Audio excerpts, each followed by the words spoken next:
হিংসা ধ্বংসের মূল, অধঃপতনের মূল। আমরা এই কথাটা সবাই জানি, কিন্তু আমাদের মধ্যে থেকে হিংসা কি আদৌ যাচ্ছে? আমরা কি এই কথাটা আসলে কেউ মানছি?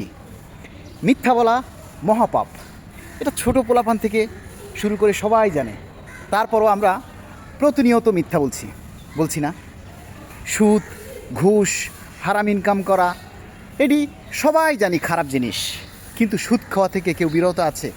ঘুষ খাওয়া কি কেউ ছেড়ে দিয়েছে? এই যে অন্যের হক মেরে খাওয়া, সুযোগ পেলেই কারো ক্ষতি করা, এগুলি খুবই মারাত্মক খারাপ কাজ। এই কাজগুলো থেকে কি আমরা কেউ বিরত আছি বলেন? আমরা সব কিছুই জানি কিন্তু মানি না। এটা হচ্ছে আমাদের সবচাইতে বড় একটা সামাজিক ব্যাধি।